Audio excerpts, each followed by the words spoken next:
Assalamualaikum warahmatullahi wabarakatuh. Semangat pagi guys, apa kabar semuanya? Gimana UTC kemarin? Sukses semuanya? Mohon maaf, belum sempat baca gitu ya. Jadi mudah-mudahan baguslah semuanya gitu ya.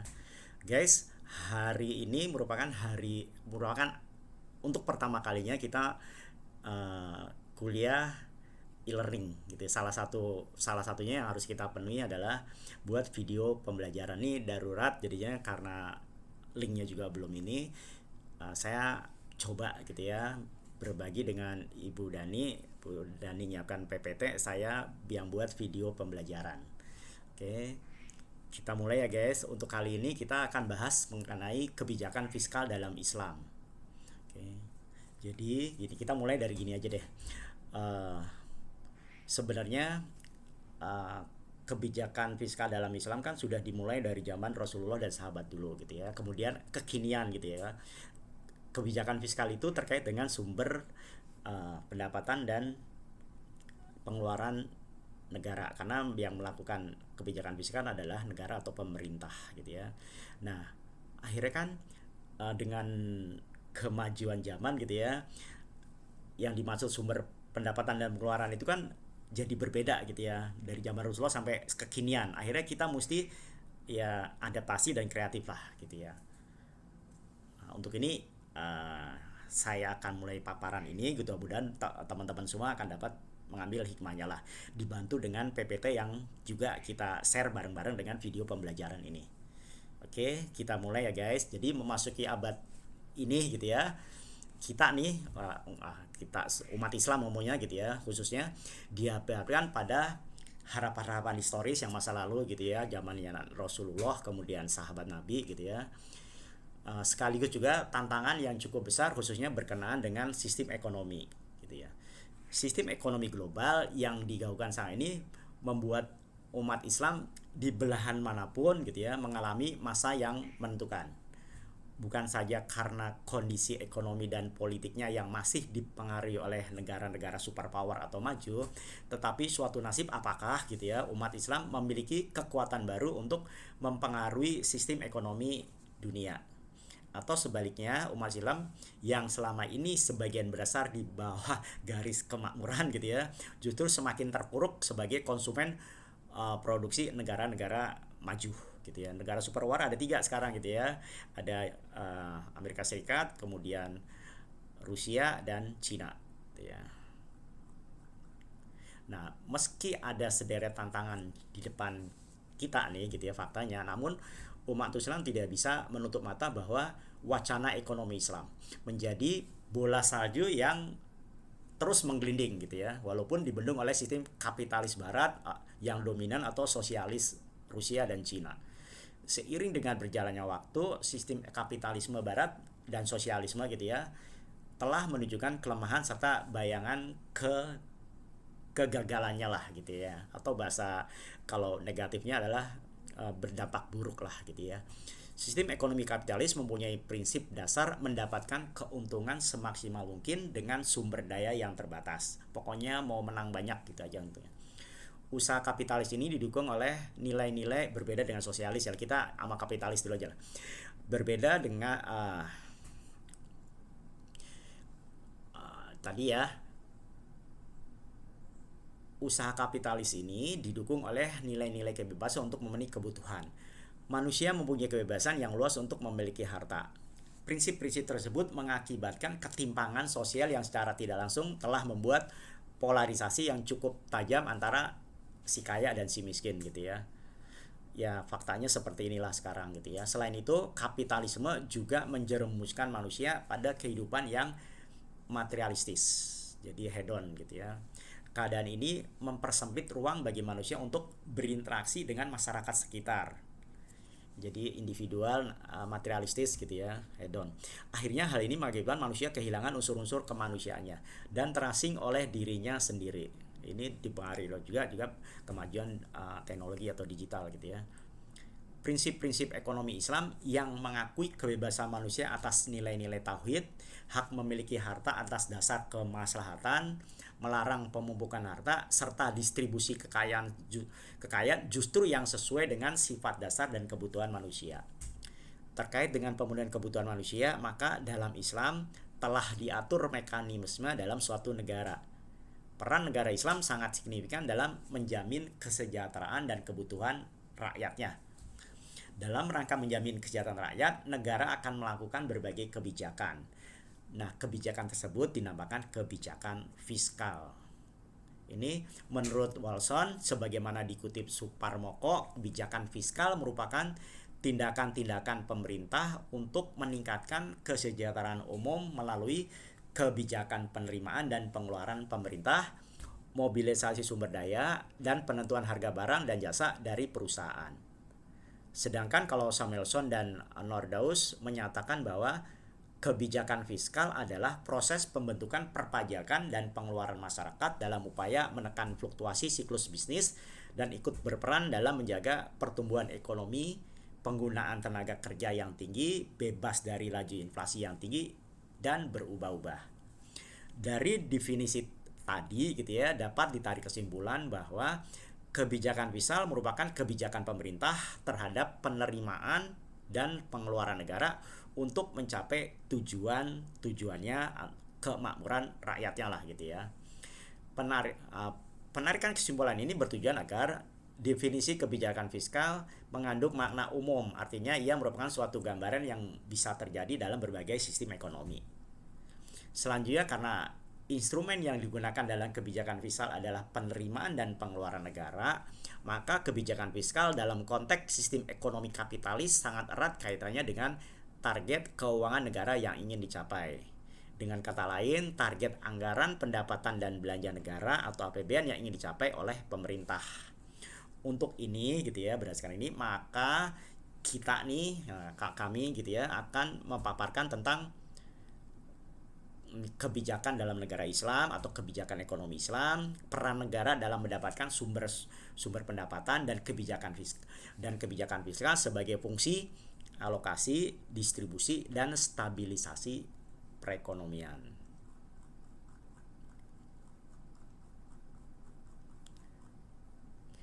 Kebijakan fiskal dalam Islam. Islam sebagai agama paripurna tidak hanya mengatur permasalahan ibadah dan muamalah, akan tetapi mencakup semua aspek termasuk masalah negara dan pemerintahannya. Dalam sistem pemerintahan Islam, organisasi mendapat perhatian utama. Al-Mawardi, seorang pemikir termuka abad 5 gitu, berat bahwa pelaksanaan imamah atau kepemimpinan politik keagamaan, imamah tadi ya, merupakan kekuasaan absolut dan pembentukannya merupakan suatu keharusan demi terpeliharanya agama dan pengelolaan dunia. Berkaitan dengan hal ini, negara memiliki peran aktif demi terrealisasinya tujuan material dan spiritual. Jadi keseimbangan antara kebutuhan material dan spiritual. Dalam Islam, terpenuhinya pekerjaan dan kepentingan publik bagi rakyat merupakan kewajiban keagamaan dan moral penguasa. Tegaknya suatu negara bergantung pada kemampuan pemerintah mengumpulkan pendapatan dan mendistribusikannya pada kebutuhan kolektif masyarakat. Keuangan publik yang dipraktikkan pada masa Islam awal memiliki basis yang jelas pada filsafat etika dan sosial Islam yang menyeluruh. Keuangan publik bukan sekedar proses keuangan di tangan penguasa saja, akan tetapi sebenarnya ia didasarkan pada petunjuk syar'i. Al-Quran tidak memberikan perincian kebijakan fiskal, akan tetapi ada beberapa ajaran ekonomi dan prinsip-prinsip pengarah yang terikot dalam sunnah sebagai pengarah dan penjelasnya. Dengan demikian, sunnah Nabi menjadi sumber penting kedua keuangan publik dalam Islam setelah Al-Quran. Dalam Islam, kebijakan fiskal merupakan suatu kebijakan negara dan menjadi hak rakyat. Jadi merupakan kebijakan negara dan menjadi hak rakyat. Sehingga kebijakan fiskal bukanlah semata-mata sebagai suatu kebutuhan untuk perbaikan ekonomi maupun untuk peningkatan kesejahteraan rakyat saja. Akan tetapi lebih pada penciptaan mekanisme distribusi ekonomi yang adil. Karena hakikat permasalahan ekonomi yang melanda umat manusia adalah berasal dari bagaimana distribusi harta di tengah-tengah masyarakat terjadi. Jadi, uang publik dipandang sebagai amanah di tangan penguasa dan harus diarahkan pertama-tama pada lapisan masyarakat yang lemah dan orang-orang fakir dan miskin sehingga tercipta keamanan masyarakat dan kesejahteraan umum. Oke. Yang berikutnya adalah sumber-sumber pendapatan dan pengeluaran pemerintahan Islam. Dalam menjalankan roda pemerintahan, pemerintah Islam memerlukan dana untuk berbagai jenis pembiayaan. Di dunia Islam, pemerintahan memerlukan dana untuk penggunaan APBN dalam rangka mengendalikan pengeluaran pemerintah yang sesuai dengan jumlah pendapatannya. Tujuan dari anggaran pemerintah adalah menopang tujuan yang ingin dicapai oleh pemerintah. Tujuan pokok dari setiap pemerintahan Islam adalah memaksimalkan kesejahteraan seluruh warga negara dengan tidak mengabaikan prinsip-prinsip keadilan. Lebih jauh lagi, dalam Islam yang dimaksud dengan kesejahteraan bukanlah semata-mata diperoleh dari kekayaan material yang setiap tahun dapat diukur dengan statistik pendapatan nasional, tetapi termasuk juga kesejahteraan rohani di dunia dan akhirat. Gitu ya. Dalam sistem ekonomi konvensional, sumber penerimaan pemerintah terdiri dari 3 bagian. Pertama merupakan sumber penerimaan primer, berasal dari pungutan pajak. Kedua, berasal dari penerimaan negara bukan pajak. Ketiga adalah hibah atau bantuan dan pinjaman luar negeri. Atau bisa juga diringkas pos-pos penerimaan pemerintah Indonesia gitu ya. Itu pertama dari penerimaan pajak. Jadi ada pajak dalam negeri, ada pajak penghasilan, perseroan, pertambahan nilai, penjualan, dan lain-lain. Ada pajak perdagangan internasional. Yang kedua adalah penerimaan negara bukan pajak. Itu penerimaan sumber daya alam gitu ya. Bagian pemerintah atas laba BUMN, penerimaan negara bukan pajak lainnya. Kemudian yang ketiga adalah hibah dan bantuan luar negeri. Sementara pos-pos pengeluaran pemerintah Indonesia adalah pertama belanja negara, belanja pemerintah pusat, belanja daerah. Yang kedua, pembiayaan dalam negeri, luar negeri, tambahan pembiayaan utang. APBN dalam sistem ekonomi konvensional sangat mengandalkan pajak dari rakyat dan hutang, seperti yang kita lihat saat inilah gitu ya. Terutama dari luar negeri jika tidak mencukupi gitu ya. Jadi saat ini sumber pendapatan Indonesia tuh umumnya dari pajak dan hutang gitu. Lihat aja porsinya. Dari industri masih kecil gitu ya. APBN dalam sistem sekular gitu ya, pemasukan dari berbagai sumber dilebur menjadi satu tanpa melihat dari mana asalnya, apakah dari kepemilikan umum atau negara, dan memang demikian adanya aturannya. Setelah semua pemasukan dilebur menjadi satu, baru digunakan untuk berbagai pembiayaan negara. Sedangkan dalam ekonomi Islam, walaupun pola anggaran pendapatan negara hampir sama dengan perekonomian konvensional, klasik dan neoklasik, namun penggalian sumber-sumber dana didasarkan pada prinsip syariah. Terhadap pengaturan pendapat publik, Rasulullah merupakan kepala negara pertama yang memperkenalkan konsep baru di bidang keuangan negara pada abad ke-7, yaitu semua hasil pengumpulan negara harus dikumpulkan terlebih dahulu kemudian dibelanjakan sesuai dengan kebutuhan negara. Status harta tersebut adalah milik negara dan bukan milik individu. Tempat pengumpulan dana tersebut adalah Baitul Mal atau bendahara negara. Kita kenakan ada Baitul Mal wal Tambil gitu ya. Baitul Mal itu tempat pengumpulan dana.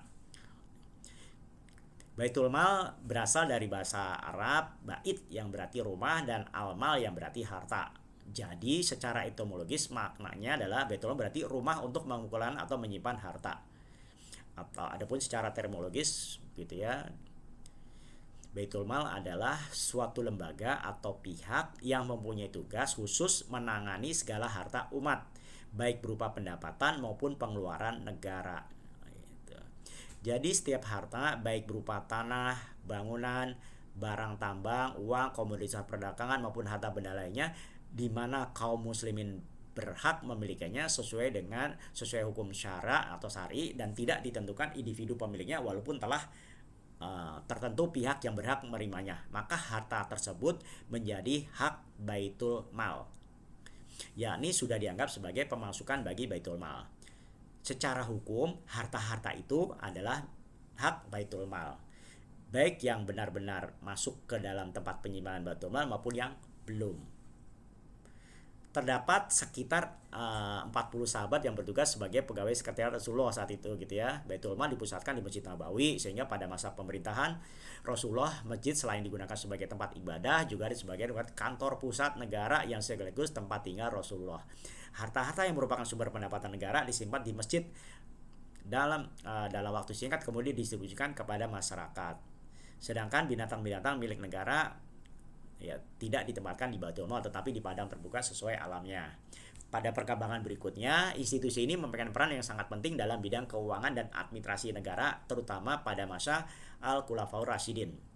Pada masa kepemimpinan Rasulullah SAW hingga Al-Khulafaur Rasyidin terjadi perkembangan yang cukup pesat baik dalam pengambilan sumber dana maupun pemanfaatannya. Mengenai sumber pendapatan negara atau Baitul Mal dapat dikelompokkan menjadi 3 kelompok. Yang pertama gitu ya, bersumber dari kalangan muslimin, ada zakat fitrah, wakaf, nawaib, sedekah, dan amwal fadol.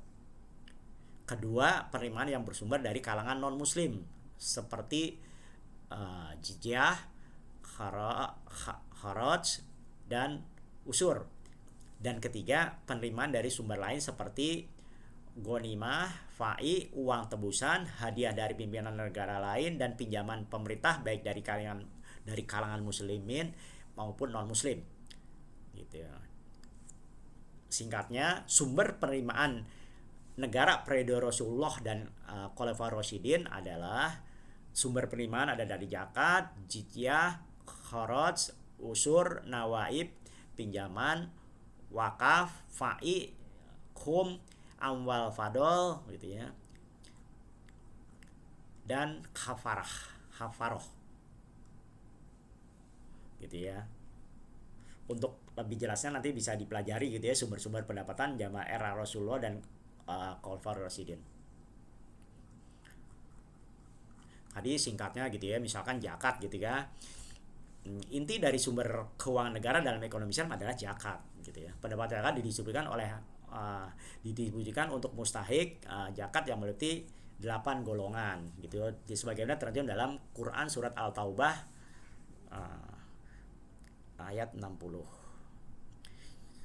Dana yang berasal dari zakat sama sekali tidak diperbolehkan untuk menarik laba atau modal pembangunan. Nih ya, jadi zakat sebagai sumber penerimaan utama memiliki potensi yang besar mengingat hukumnya yang wajib gitu ya. Selain itu, objek zakat dalam dunia modern saat ini bertambah luas dengan dimungkinkannya menarik zakat profesi selain zakat pertanian dan peternakan, zakat perusahaan dan sebagainya. Ajaran Islam dengan rinci telah menentukan syarat kategori harta yang harus dikeluarkan zakatnya dan lengkap dengan tarifnya. Pemerintah dapat memperluas objek yang wajib dizakati dengan berpegang pada nas-nas umum yang ada dan pemahaman realita modern. Ini rekan kita Muhammad lebih paham inilah gitu ya. Itu sumber penerimaan yang berupa zakat. Ini sedikit-sedikit aja gitu. Kalau wakaf adalah pandangan hukum syari atau syara, berarti menahan harta yang mungkin diambil manfaatnya. Kepemilikan objek wakaf dikembalikan pada Allah Subhanahu wa taala. Oleh karena itu, barang yang diwakafkan tidak boleh dihabiskan, diberikan atau dijual kepada pihak lain gitu. Dalam menunaikan wakaf bisa dilakukan dengan harta bergerak maupun tidak bergerak gitu ya. Mazhab Maliki membuka kesempatan untuk memberikan wakaf dalam jenis apapun termasuk yang paling liquid yaitu dalam bentuk uang tunai atau wakaf uang atau WU. Nah, sumber penerimaan yang lain adalah nawaib atau daroib. Nawaib merupakan pajak umum yang dibebankan atas warga negara untuk menanggung kesejahteraan sosial atau kebutuhan dana untuk situasi darurat. Pajak ini dibebankan pada kaum muslim kaya dalam rangka menutupi pengeluaran negara selama masa darurat. Gitu ya. Ini pernah terjadi pada masa perang Tabuk. Kemudian jizyah merupakan pajak yang dibayar oleh kalangan non-muslim sebagai kompensasi atas fasilitas sosial ekonomi, layanan kesejahteraan, serta jaminan keamanan yang mereka terima dari negara Islam. Jizyah diambil dari orang-orang non-muslim selama mereka tetap pada kepercayaannya. Namun apabila sudah jadi mualaf gitu ya, agama Islam, maka kewajiban membayar jizyah tersebut gugur. Jizyah tidak wajib jika orang kafir yang beragama tidak mempunyai kemampuan membayarnya karena kefakiran atau kemiskinannya. Jadi kewajiban membayar jizyah itu diatur dalam At-Taubah surat 29. Kemudian Kharaj, pajak atas tanah dan usur. Kharaj adalah pajak atas tanah yang dimiliki kalangan non-muslim di wilayah negara Islam. Tanah yang pemiliknya masuk Islam, maka tanah itu menjadi milik dan dihitung sebagai tanah usur, seperti tanah yang dikelola di kota waktu itu Madinah dan Yaman. Penentuan besarnya kharaj ditentukan oleh karakteristik tanah, jenis tanaman, dan jenis ini dan lain-lain lah gitu ya. Kemudian yang berikutnya sumber penerimaan yang lainnya khum, adalah dana yang diperoleh dari 1/5 bagian rampasan perang. Khum juga merupakan suatu sistem pajak proporsional karena ia adalah persentase tertentu dari rampasan perang yang diperoleh tentara Islam sebagai ghanimah setelah memenangkan peperangan. Persentase tertentu dari pendapatan sumber daya alam, barang tambang, minyak bumi, dan barang-barang tambang lainnya juga dikeluarkan khumus. Kemudian yang terakhir, yang berikutnya usur, pajak perdagangan. Dalam ini usur adalah pajak yang dikenakan atas barang-barang dagangan yang masuk negara Islam atau datang dari negara Islam sendiri. Pajak ini berbentuk bea impor yang dikenakan pada semua pedagang. Dibayar sekali dalam setahun dan hanya berlaku bagi barang yang nilainya lebih dari 200 dirham. Ini pertama ditetapkan usur tuh di negara Islam adalah di masa khalifah dengan alasan penegakan keadilan. Karena usur dikenakan pada pedagang muslim ketika mereka mendatangi daerah asing. Tempat berlangsungnya pemungutan usur adalah pos perbatasan negara Islam, baik untuk masuk maupun pintu keluar sebagaimana bea cukai pada saat ini. Kemudian kafaroh. Kafaroh adalah merupakan denda yang dulu dikenakan kepada suami istri yang melakukan hubungan di siang hari pada bulan puasa gitu ya. Denda tersebut dikenakan dalam pendapatan negara atau kafaroh gitu ya. Kemudian pinjaman atau hutang baik yang berasal dari luar negeri maupun dalam negeri. Dalam Islam sifatnya adalah hanya sebagai penerimaan sekunder.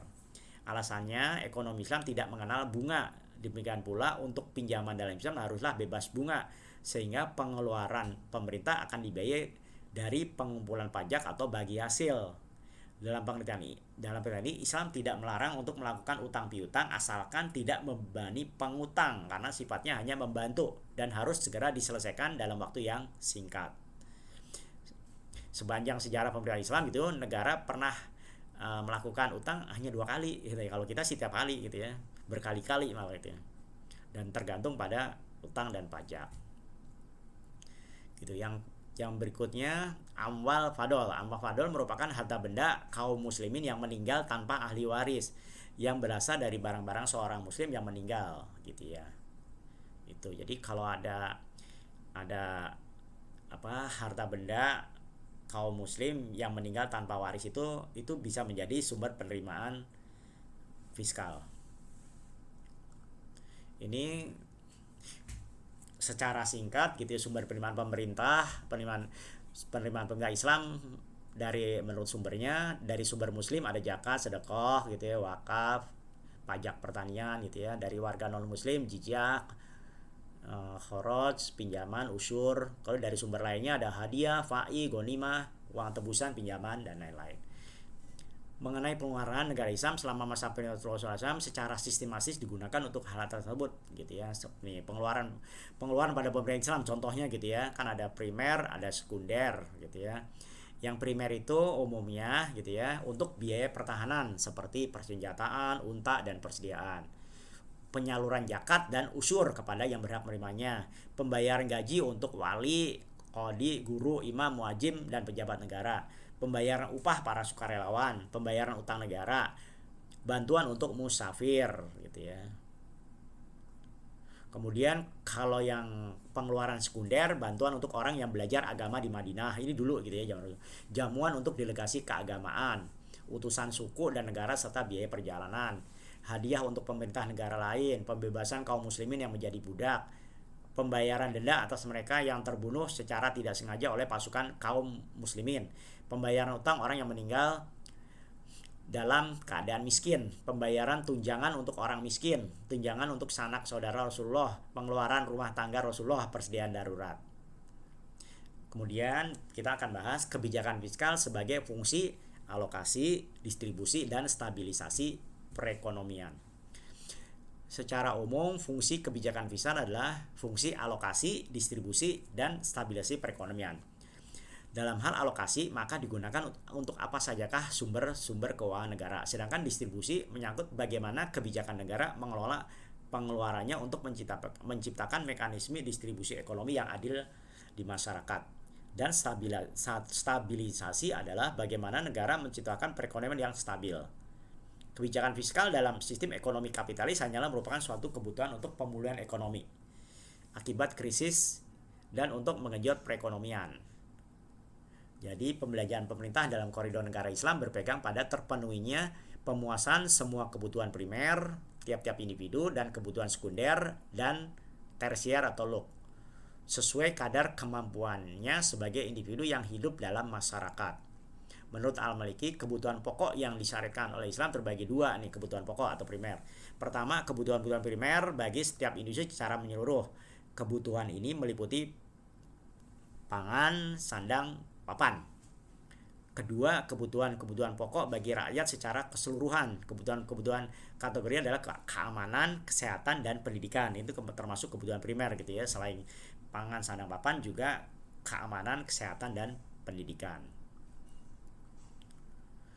Concern suatu negara Islam harus lebih difokuskan kepada pendistribusian ekonomi secara merata. Dengan pendistribusian yang merata akan terjamin keadilan di tengah masyarakat dan juga tidak akan ada jurang pemisah yang cukup tinggi antara si kaya dan si miskin.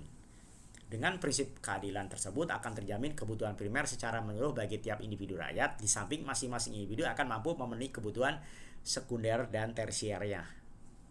Karena perkara pemenuhan kebutuhan primer ini menjadi sasaran utama kebijakan fiskal dibanding anggaran yang lainnya, maka negara tidak boleh melalaikan anggarannya di dalam baitul mal. Sebab ia merupakan suatu kewajiban yang harus dilaksanakan dan merupakan hak setiap individu yang tidak mampu memenuhi kebutuhannya akan pangan, sandang, dan papan. Juga hak seluruh rakyat untuk mendapatkan jaminan keamanan, pendidikan, dan pelayanan kesehatan secara gratis. Bahkan jika Baitul Mal tidak mampu lagi membiayai anggaran ini, pada perkara ini merupakan kewajiban negara, terlepas apakah harta di dalam Baitul Mal atau tidak, maka kewajiban untuk memenuhi anggaran perkara tersebut beralih kepada kaum muslimin. Jadi nggak negara lagi nih. Artinya ada kewenangan negara untuk memungut pajak terhadap kaum muslim yang mempunyai kelebihan harta yang kaya. Dengan satu langkah kebijakan fiskal dalam penjaminan kebutuhan primer di atas, maka negara telah membangun suatu infrastruktur ekonomi dan dengan itu terbentuklah suatu karakteristik struktur perekonomian sehingga negara tidak membuka satu pintu distribusi ekonomi yang adil karena orang-orang yang kurang memiliki kemampuan dari sisi ekonomi disantuni oleh negara dengan penjaminan pemenuhan kebutuhan pokoknya. Juga setiap orang mendapatkan hak yang sama dalam keamanan akan hartanya, akan usahanya gitu ya, jiwanya dan keluarganya. Hak yang sama akan pendidikan sehingga semua orang pada hakikatnya memiliki kesempatan yang sama untuk memperoleh ilmu dan keahlian. Pengeluaran dalam negara Islam harus diupayakan untuk mendukung ekonomi masyarakat muslim. Jadi pengeluaran pemerintah akan diarahkan pada kegiatan-kegiatan pemahaman terhadap Islam dan meningkatkan kesejahteraan rakyat. Sedangkan pendapatan pemerintah harus secara merata terdistribusikan kepada rakyat. Ini terdapat beberapa hadis Nabi yang menguatkan beberapa ayat di atas. Di antaranya adalah hadis dari Abu Hurairah, Rasulullah bersabda, sebaik-baik sedekah adalah sesuatu yang diberikan dari seseorang yang tidak membutuhkan dan mulailah dari orang yang menjadi tanggunganmu. Itu prioritasnya. Demikian pula Al-Hakim yang meriwayatkan dari Abu Al-Aswas bahwa Rasulullah bersabda, apabila engkau telah dianugerahi harta oleh Allah, maka hendaknya tanda-tanda nikmat dan kemudian yang diberikan Allah kepadamu tersebut ditambahkan.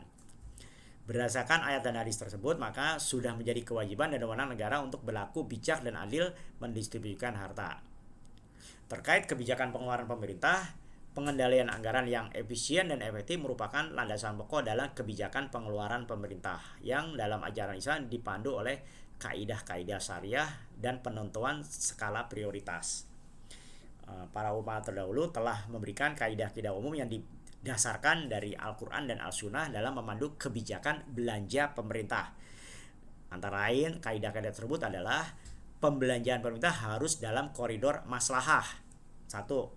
Yang kedua, menghindari masakoh, kesulitan, dan mudarat yang harus didahulukan ketimbang melakukan pembenahan. Kemudian, kaidah al-gyurm, bi al-gunmi, yaitu kaidah yang menyatakan bahwa yang mendapatkan manfaat harus siap menanggung beban, yang ingin beruntung harus siap menanggung kerugian gitu. Kaidah mala yatima al wajib ila bihi fahuwa wajib, yaitu kaidah yang menyatakan bahwa suatu hal yang wajib ditegakkan dan tanpa ditunjang oleh faktor penunjang lainnya tidak dapat dibangun, maka menegakkan faktor penunjang tersebut menjadi wajib hukumnya gitu ya. Kewajiban belanja umum pemerintah dalam sistem ekonomi syariah dapat dibagi menjadi 3 bagian, yaitu belanja kebutuhan operasional pemerintah yang rutin, belanja umum yang dapat dilakukan pemerintah apabila sumber dananya tersedia, kemudian belanja umum yang berkaitan dengan proyek yang disepakati oleh masyarakat berikut sistem pendanaannya. Adapun kaidah syariah yang berkaitan dengan belanja umum pemerintah mengikuti kaidah-kaidah yang telah disebutkan di atas. Secara rinci perencanaan harus didasarkan pada gitu ya. Yang pertama, prinsip efisiensi dalam belanja rutin, yaitu mendapatkan sebanyak mungkin manfaat dengan biaya yang semurah-murahnya. Dengan demikian akan jauh dari sifat mubazir dan kikir, di samping alokasinya harus sesuai syariah. Kedua, prinsip keadilan. Artinya tidak hanya berpihak pada orang kaya saja dalam pembelanjaannya, juga harus merata lah gitu. Prinsip komitmen pada syariah dengan skala prioritas dari yang wajib, sunnah, mubah atau dururah, hajiyah dan kamaliyah gitu. Oke guys, untuk penutupnya gitu ya dari apa yang diuraikan di depan tadi. Jadi secara umum kebijakan fiskal yang mencakup sumber-sumber pendapatan dan kebutuhan belanjaan di dulu gitu di Romawi, Yunani, Mesir dan India berada pada otoritas penguasa gitu ya. Pada umumnya bersifat menindas, pembelanjaannya terkesan mewah dan tidak produktif. Pajak dibebankan secara sewenang-wenang dan tidak ada prinsip yang sistematis yang harus diikuti. Pajak dan pungutan merupakan suatu yang berat gitu ya. Berikutnya, sumber pemasukan tetap bagi negara Islam sudah sangat jelas adalah fai, ghanimah, kharaj, jizyah dari hak milik umum dengan berbagai macam bentuknya. Kemudian pemasukan dari hak milik negara seperti usur dan khumus. Zakat merupakan alat bantu sosial mandiri yang menjadi kewajiban moral bagi orang kaya gitu, muzaki, untuk membantu mereka yang miskin dan terabaikan.